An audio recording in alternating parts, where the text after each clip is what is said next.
Hello class, this is a continuation of annuities as a geometric progression, example 2, part 2. So in the previous video we saw that we could calculate the value of an annuity after 20 years, and then we use the ideas from 20 years to find an expression for the nth year, and we came up with this expression here. So we're now going to use that expression to determine in what year will the investment first be worth $500,000. Well, considering that this expression here in green represents the value of the annuity at any time n, we're going to use that expression 135,000 1.08 to the power of n minus 1. And we want this to be equal to $500,000. This is just an exponential equation that we're going to solve using logarithms. We're going to divide both sides by 135,000.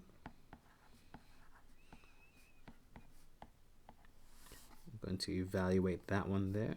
So let's leave that as 500,000 over 135,000. Let's leave that as a fraction. Makes it a lot easier. This is 100 over 27. Adding 1 to both sides.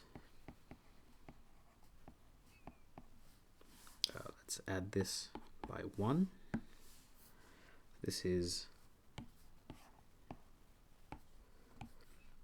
127 over 27.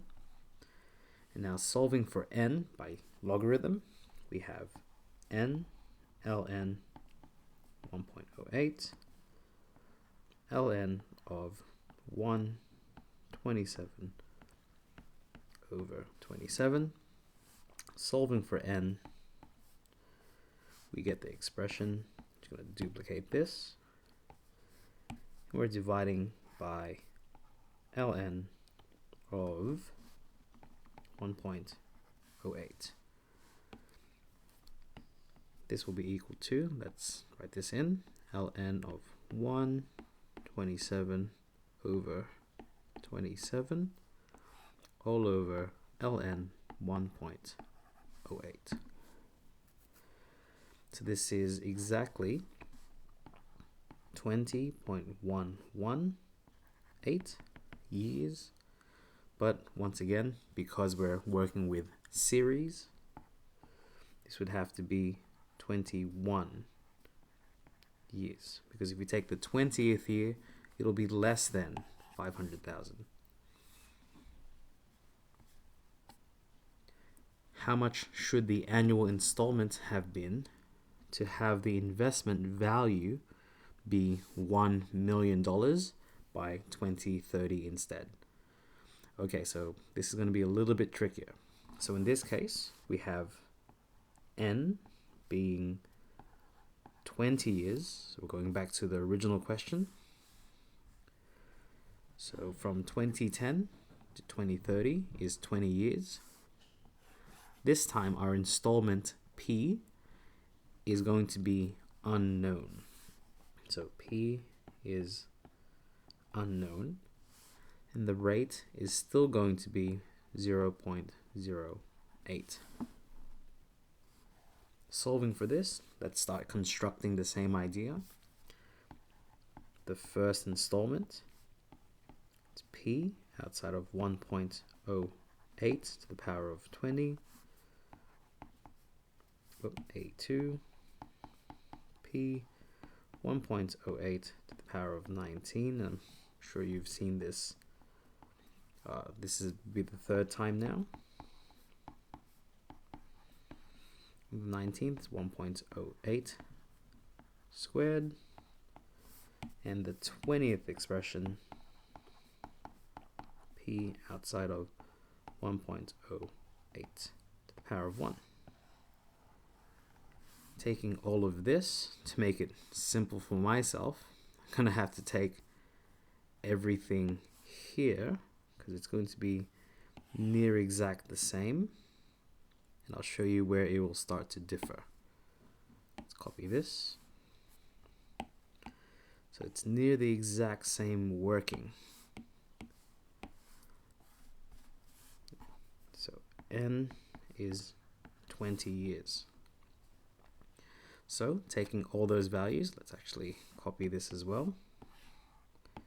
Taking everything and all the working that we have is the exact same. Except now we're going to be solving for P. So in this case, it's going to be P outside of 1.08. Let's use a square bracket here. Outside of 1.08 to the power of 20 minus 1 all over 0.08. And in this case, P is what we don't know, but we want this entire expression said for it to have been $1 million instead. So we want to solve for this to become $1 million. Well, we can evaluate this. All of this evaluated is 1.08 outside of 1.08 power of 20 minus 1. Oops, too many zeros there. Delete that. 1.08. Let's hope it works. There we go. So this is equal to 49.4222921 dividing both sides by that expression. So P is equal to 1 million divided by that expression there. So 49.422.